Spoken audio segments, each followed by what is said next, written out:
வணக்கம் தமிழ் மக்களே. இங்கே பாருங்கள், இது ஒரு saree. இது ஃபுல் saree நான் எடுத்திருக்கேன். இதில் இந்த பார்ட்டு மட்டும் நான் கட் பண்ணிட்டு போகிறேன். இந்த பார்ட்டில் தான் அவங்க டாப்ஸ் வேணும்னாங்க. திரும்ப இந்த ஸ்கர்ட் பார்ட்டு கவுனுக்கு நான் 50 வரைக்கும் மார்க் பண்ணிக்கிறேன். ஏன்னா அவங்க இந்த அளவுக்கு போதும்ட்டாங்க, ரொம்ப அகலம் வேண்டாம், 50 இருந்தால் போதும். அதாவது ஒரு பக்கத்துக்கு 50, ஸோ 2 பக்கத்துக்கு 100 வச்சுட்டு நான் அதை கட் பண்ணிக்க போகிறேன். இது ஃபுல்லாக யூஸ் பண்ண போகிறதில்ல கவுனுக்கு. ஸோ எப்படின்னு பார்க்கலாமா?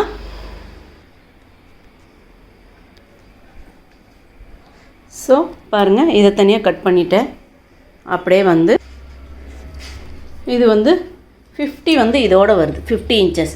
ஸோ ஒரு சைடுக்கு 50னா 2 சைடுக்கு சேர்த்து 100. அதாவது இந்த அளவுக்கு மார்க் பண்ணியிருக்கேன். அந்த வயலட் கலர் மட்டும் கட் பண்ணி எடுத்துகிட்டு மிச்சம் இதோடு வச்சுட்டு இதையும் கட் பண்ணிட போகிறோம் நம்ம. அவ்வளோதான் நமக்கு ஸ்கர்ட்டுக்கு. இது ஸ்கர்ட் பார்ட்டு, அது டாப்ஸ் பார்ட்டு. இதுக்கு மேலே நமக்கு கைக்கு தேவைப்பட்டால் நம்ம இந்த துணியை யூஸ் பண்ணிக்க போகிறோம். இப்போது இதை நம்ம கட் பண்ணி எடுத்துக்கலாம். ஸோ இதை கட் பண்ணி எடுத்துக்கிட்டேன் நான். இந்த துணி இப்போது மிச்சம் இருக்குது நமக்கு, முந்தான பார்ட்டு. இது அப்படியே இருக்கட்டும். இதில் வேணும்னா கைக்கு மட்டும்தான் நம்ம கட் பண்ணி எடுக்க போகிறோம். இந்த துணியை அப்படியே மடித்து வச்சிடலாம் நம்ம. இப்போது இதில் தான் நான் ஸ்கர்ட் பார்ட் வெட்ட போகிறேன், அதில் டாப்ஸ் வெட்ட போகிறேன். எப்படின்னு பார்த்துடலாமா? இப்போது இதை சரி பாதியாக அப்படியே மடிச்சுக்கிறேன். திரும்ப இதை எடுத்து இன்னொரு மடிப்பும் மடிச்சுக்கணும். ஸோ இன்னொரு மடிப்பு மடிச்சிட்டா இப்படி 4 பார்ட்டாக வருது. திரும்ப இதையும் இன்னொரு மடிப்பும் மடிச்சுக்க போகிறோம். ஸோ பாருங்கள், இது மொத்தம் 8 பார்ட்டாக மடித்து வச்சுருக்கேன் நான். தெரியுதா உங்களுக்கு? 1 2 3 4 5 6 7 8 100 இன்ச்சை நான் இப்படி பண்ணிக்கிறேன். இதில் நம்ம இதை கீழே அப்படியே பார்டராக யூஸ் பண்ணிக்கிறோம். இதில் ஃபால்ஸ் இருக்கிறதால அது நமக்கு நல்லாவே இருக்கும் கீழே ஸ்டிஃப்னஸ்க்கு. இதில் உயரத்தை நம்ம மார்க் பண்ண போகிறோம். மார்க் பண்ணி 36.5 எனக்கு தேவைப்படுது. 36க்கு கொஞ்சம் எக்ஸ்ட்ரா எனக்கு தேவைப்படுது. நான் 37ஆக விட்டுருக்கேன், ஏன்னா தையலுக்கும் சேர்த்து. அதுக்கப்புறம் இதனுடைய சென்டர் பார்த்துக்கணும் நம்ம. இந்த அகலத்தை எவ்வளோ இருக்குனாக்கா 13ல் பாதி 6.5, அந்த சென்டரை தான் இங்கே மார்க் பண்ணியிருக்கேன். ஸோ இப்போ இதை நம்ம கட் பண்ணி எடுத்துக்கணும். ஸோ இவ்வளோ தான் நமக்கு ஸ்கர்ட்டோட பார்ட் வருது. மிச்சம் நமக்கு கட் பண்ணி எடுத்துக்கிறோம்.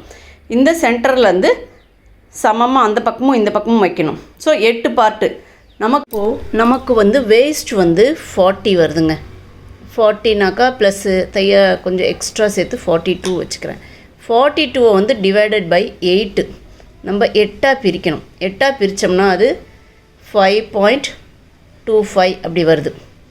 ஸோ 5.25 நம்ம இங்கே வைக்கணும். ஆனால் 2 பக்கமும் இப்படி தையல் போகும். ஸோ 2 பக்கமும் தையலுக்கு ப்ளஸ் 1 சேர்த்துக்கலாம் நம்ம. ஸோ 6.25 நம்ம வைக்க போகிறோம். அந்த 6.25ல் சென்டர் எதுவோ அதை பார்த்து இப்போ இதனுடைய சென்டர் வச்சுட்டேன். இப்போ 6.25 வைக்கிறோம் இல்லையா, 6.5. இதில் சென்டர் எவ்வளோன்னு பார்த்துக்கோங்க. அதாவது 6.5 இருக்கா, அதை பாதியாக மடிச்சுக்கிறேன். இந்த 6.25ல் இந்த சைடு பாதி அந்த சைடு பாதி வச்சுக்கணும். வச்சுக்கிட்டு இதை என்ன பண்ணணும், இந்த பார்டர் இருக்கு இல்லையா, இது வரைக்கும் ஒரு கோடு போட்டுக்கணும். இங்கேருந்து அப்படியே கொண்டு இதை இது கூட சேர்த்துக்கணுங்க. இதேமாரி அந்த சைடு லைன் போட்டுக்கணும். ஸ்கேல் வச்சு லைன். ஸோ ஸ்கேலை வச்சு இப்படின்னா லைன் போட்டுட்டேன் பாருங்கள். இப்போ இதை அப்படியே கட் பண்ண வேண்டியது. ஆனால் அப்படி கட் பண்ணுறதுக்கு முன்னாடி பாருங்கள், இந்த பார்டர் இருக்குன்னா இதுக்கும் கொஞ்சம் மேலே தான் நான் நிறுத்தியிருக்கேன். இங்கேயும் அதே அளவுக்கு நிறுத்திக்கணும். இப்போ இதை அப்படியே கட் பண்ணி எடுத்துட வேண்டியதாங்க. இவ்வளோதாங்க. இப்போது இதை பிரித்தோம்னா நமக்கு எப்படி கிடைக்கும்னா, இப்போ இந்த பார்ட்டை நம்ம எடுத்துடலாம். இதை நமக்கு பிரிக்கணுங்க. நான் 8 பேனல் பண்ணியிருக்கேன். உங்களுக்கு எத்தனை பேனல் வேணுமோ இதே மெத்தடில் அதை டிவைட் பண்ணி பண்ணுறது தாங்க. இந்த மாதிரி கிடைக்குங்க நமக்கு. அழகான இந்த ஸ்கர்ட் பார்ட் நமக்கு ரெடி. இப்போ இந்த ஜாயிண்ட் எல்லாம் நம்ம ஒன்றா ஜாயின் பண்ண வேண்டியதான். ராங் சைடு ஜாயின் பண்ணி முடித்தா இந்த ஸ்கர்ட் பார்ட் நமக்கு ரெடி ஆகிடும். என்னுடைய சேனலில் ப்ளேலிஸ்ட்டில் போய் பாருங்கள். டைலரிங் மட்டும் இல்லாமல் shopping, temples, tours and travels இப்படி நிறைய இருக்குங்க. பாருங்கள், இது ஃபுல்லாக ஜாயின் பண்ணி முடிச்சிட்டா நமக்கு ஸ்கர்ட் பார்ட்டு இந்த மாதிரி ஒரு ஷேப்பில் நமக்கு கிடச்சிடுது. தெரியுதா உங்களுக்கு? இந்த 8 பார்ட்டு சேர்ந்தது இப்படி கிடைக்கிது. இது அப்புறம் சைடில் ஜாயின் பண்ணி நடுவில் ஓவர்லாக் போடுறதுனா போட போகிறோம். இப்போ இந்த ஸ்கர்ட் பார்ட் நமக்கு ரெடி. இதுக்கு டாப்ஸுக்கு நான் 15 வச்சுருக்கேன், தையலுக்கும் சேர்த்து தான். செஸ்ட்டு வந்து 22 ஒரு சைடு. ஸோ டோட்டலாக 44. தையலுக்கு சேர்த்து வேணால் நீங்கள் 45 வச்சுக்கலாம், இல்லை 45.5 1.5 வச்சா வச்சுக்கலாம். நமக்கு அவ்வளோதாங்க. அதை மார்க் பண்ணி அந்த பார்ட்டை மட்டும் நான் தனியாக கட் பண்ணி எடுத்துக்க போகிறேன். இது செஸ்ட். இப்படி அந்த பேக்கு ஃப்ரண்ட்டு ரெண்டுமே ஒரே உயரம் அகலம் வச்சு கட் பண்ணி வெட்டி எடுத்துக்கிறேன். இதை இப்படி மடித்து போட்டுக்கலாங்க. மடித்து போட்டுட்டு இப்போ நம்ம நெக் ஷேப் கொடுக்க போகிறோம். ஷோல்டர் வந்து 7 மார்க் பண்ணியிருக்கேன். அப்படியே ஆர்ம் ஹோலும் அதே 7 மார்க் பண்ணி அதை ஒரு எல் ஷேப் கொடுத்து அதுக்கு இங்கே 1.5 வச்சு ஷேப் கொடுத்துருக்கேன். நெக்கு சைடு வந்து 2.25 வச்சுருக்கேன், நெக்கு சைட்லேருந்து ஷோல்டருக்கு. இப்போ நெக்கோட டெப்த்து நமக்கு எவ்வளோ வேணுமோ இதில் நான் வந்து 7 கிட்ட வச்சுருக்கேன். அதாவது வீ நெக் மாதிரி வைக்க போகிறேன். அப்போ அந்த வீ நெக்கை வச்சு நான் மார்க் பண்ணியிருக்கேன். ஃப்ரண்ட்டுக்கு வீ நெக்கு, பேக்குக்கு ரவுண்டாக வரும். இப்போ நான் ரெண்டும் சேர்ந்தா மாதிரி தான் இப்போ மார்க் பண்ணியிருக்கேன். உங்களுக்கு எவ்வளோ வேணுமோ டெப்த்து கூடுதலோ குறைச்சலோ நீங்கள் வச்சுக்கலாங்க. இப்போ இதை வச்சு முடிச்சுட்டு இந்த ஷேப் இருக்கப்படி நான் கட் பண்ண போகிறேன்.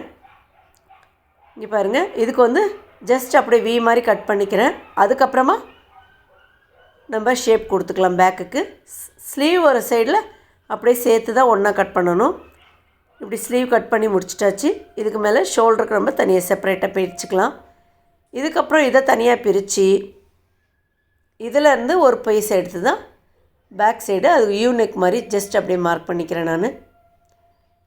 இது வந்து லைனிங் கட் பண்ணியிருக்கேன் இல்லையா, இதேமாரி லைனிங் மாதிரி அந்த மேல் துணியை நம்ம கட் பண்ணி எடுத்துக்க போகிறோம்.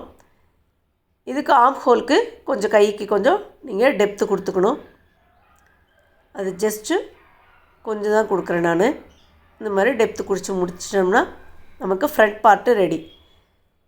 இதில் என்ன பண்ண போகிறோன்னா நம்ம இந்த சென்டருக்கு டாட் பிடிக்க போகிறோம் 2 சைடும். அதேமாரி பேக்லேயும் நம்ம டாட் வைக்கணுங்க. இப்போது இந்த துணி இருக்கு இல்லையா, இதில் பேக்கு ஃப்ரண்ட்டு வெட்ட போகிறேன். அதை அப்படி மடித்து போட்டு இப்படி வெட்டிக்கலாம். இப்படி வெட்டும்போது என்ன ஒரு ட்ராபேக்னால் இதனுடைய அகலம் கொஞ்சம் கம்மியாக இருக்குது. எப்படி உங்களுக்கு சொன்னால் தெரியும் பாருங்கள், தெரியுதுங்களா? இந்த சைடில் இதுக்கு நான் வேறு ஏதாவது ஒட்டு போட்டு தான் கொஞ்சம் ஜாயின் பண்ணிக்கணுங்க. ஏன்னா அந்த கலர் அவ்வளோதான் இருக்குது, அதனால் அப்படி தான் பண்ணணும், வேறு வழி இல்லை. இப்போ இதை அப்படியே மார்க் பண்ணிக்கிட்டு வெட்டிக்கிறேன். வெட்டிக்கிட்டு இந்த வெட்டின பீஸோட இந்த சைடு இருக்கு இல்லையா, இந்த சைடு பீஸ் எடுத்து இந்த சைடில் ஜாயின் பண்ணிக்கணும். இப்படி வச்சு தான் நம்ம அட்ஜஸ்ட் பண்ணணும். இப்போது இந்த இதுக்கு ஸ்லீவ் எப்படி வெட்டுறதுன்னு பார்க்கலாம். அதாவது இந்த ஸ்கர்ட் பார்ட்டு இதில் தைச்சி முடிச்சிட்டேன். மிச்சம் அந்த மேலே வெட்டின அந்த பார்ட் இருக்குது, அதாவது ஸ்லீவுக்கு வெட்டிக்கலாம், இல்லை நெக்குக்கு வச்சுக்கலாம், ஃப்ரண்ட் நெக்குக்கு. அப்படி இல்லை மிச்ச துணி அவ்வளோ இருக்குது இல்லையா, அந்த முந்தான பார்ட்டுன்னு சொல்லக்கூடியது, அந்த முந்தான பார்ட்டிலேருந்து கூட நம்ம கைக்கு வெட்ட போகிறோம். அதை மடிச்சுட்டு கையோட அகலம் எவ்வளவோ அந்த டாப்ஸில் அகலம் இருக்கு இல்லையா, அதை வச்சு அகலத்தை மார்க் பண்ணிக்க போகிறோங்க. உயரம் வந்து 9 வருது. அந்த 9 வச்சுக்கிட்டு அந்த பக்கத்தில் 9ல் பாதி 4.5 வைக்கிறேன். அதை அப்படியே கோடு போட்டுட்டு கைக்கு ஷேப் கொடுத்துட்டு கையை கட் பண்ணி எடுத்துக்க போகிறோங்க. சேம் இதேமாரி லைனிங் வச்சுக்கணும். இங்கே பாருங்கள், ஃப்ரண்ட் பகுதி தைச்சி முடிச்சாச்சு. எப்படி இருந்ததோ அதேமாரி அப்படி வீ நெக் வச்சு தைச்சி திருப்பிட்டோம். அதேமாரி பேக் சைடுக்கு கேன்வாஸ் வச்சு தைச்சிட்டு இந்த நமக்கு ரோப் வேணும்னாக்கா ரோப்பை வச்சுக்கலாம். அதுக்கப்புறமா மேலே நல்ல கிளாத்தை போட்டு ராங் சைடு தைச்சி இப்படி திருப்பிக்கிட்டோம்னா அது ரைட் சைடுக்கு டேர்ன் ஆகிடுது நமக்கு. இது வந்து பேக் நெக்கு நமக்கு ரெடி ஆகிடும். இந்த கேன்வாஸ் வச்சு தைக்கிறது ஜஸ்ட் ஒரு ஸ்டிஃப்னஸ்க்காக தான். ஸோ கொஞ்சம் நீட்டாக ஃபினிஷிங் ஆகிடும். இது பாருங்கள், ஸ்லீவுக்கு லைனிங் வச்சு இதை வச்சு நல்ல பக்கத்தில் தைச்சிட்டு இப்படி திருப்பிட்டா, கெட்ட பக்கத்தில் தைச்சி திருப்பிட்டா நல்ல பக்கத்துக்கு வந்துடும். ஸ்லீவ் ரெடி பண்ணிக்கலாம். இந்த கேன்வாஸ் பாருங்கள் தைச்சி முடிச்சுட்டு இப்படி வச்சு லைனிங் துணியில் ஒரு தையல் வர மாதிரி போடணும். அப்போ தான் வந்து கரெக்டாக டேர்ன் ஆகும். அங்கங்கே க்ரச் பண்ணி விட்டுட்டு தான் இந்த டேர்னிங் தைச்சி முடிக்கணுங்க. இப்படி டேர்னிங் தைச்சி முடிச்ச நமக்கு பேக் சைடு ரெடி ஆகிடுது. இங்கே பாருங்கள், ஸ்லீவுக்கு வெட்டி முடிச்சிட்டேன். இது வந்து நெக்குக்கு பார்டர் மாதிரி வைக்கிறதுக்காக வெட்டுறேன். அது வீ நெக் மாதிரி வச்சுருக்கேன் இல்லையா, அதுக்கு அந்த மிச்ச துணியை தான் பார்டர் மாதிரி வெட்டுறேன். வெட்டி இந்த மாதிரி நடுவில் ஒரு கட்டை கொடுத்து இதை ஜாயின் பண்ணிக்கலாம். ஜாயின் பண்ணிவிட்டு இது கூட வச்சு தைச்சிட்டோம்னா நமக்கு பார்டர் ஆகிடுது. அதாவது இதுவும் ராங் சைடு வச்சு தைச்சிட்டு ரைட் சைடு திருப்ப போகிறோம். திருப்புறதுக்கு முன்னாடி அங்கங்கே நாச்சஸ் கொடுக்கணும். எங்கெல்லாம் நமக்கு திரும்புதோ அந்த இடத்துல நாச்சஸ் கொடுத்தா தான் அது கரெக்டாக திரும்பும். இப்படி தைச்சி முடிச்சுட்டு லைனிங் துணியில் ஒரு தையல் போடணும். லைனிங் துணியில் தையல் போட்டு முடிச்சுட்டு அதை இப்படி திருப்பிட்டாக்கா இந்த சைடு வந்துடுது. இப்படி வச்சு மேல் பக்கமாக ஒரு தையல் போடணும். இதுக்கு கேன்வாஸ் வைக்கலை நான், ஏன்னா இந்த பார்டரே திக்காக இருக்கு இல்லையா, அதனால் கேன்வாஸ் வைக்கலை. இப்போ அந்த சைடு இந்த பார்டரை மடித்து வச்சு அப்படி ஒரு தையல் போடுறோங்க. இப்படி போடும்போது நமக்கு கரெக்டான அந்த நெக்கு ஃபினிஷிங் வந்துடுது. இவ்வளோ தான் ஃப்ரண்ட் நெக்கு ஃபினிஷ் ஆகிடுச்சு. இப்போ என்ன பண்ணுறோம், இந்த ஃப்ரண்ட் நெக்கையும் பேக் நெக்கையும் ஷோல்டர்கிட்ட நம்ம ஜாயின் பண்ண போகிறோம். அப்படி ஜாயின் பண்ணும்போது நமக்கு வந்து ஷோல்டரில் பிசுறு தெரியாமல் இருக்கணும்னா நான் இந்த மாதிரி தான் ஃபாலோ பண்ணுவேன். இங்கே பாருங்கள், லைனிங் துணி இப்படி பிரித்து வச்சுக்கோங்க. இதுக்கு இன்பிட்வீனில் அந்த ஷோல்டர் துணி வைக்கணும். இதுக்கு இன்பிட்வீனில் அதை வச்சு இப்போ இதை அதுக்கு மேலே வச்சு மூடிடலாம்.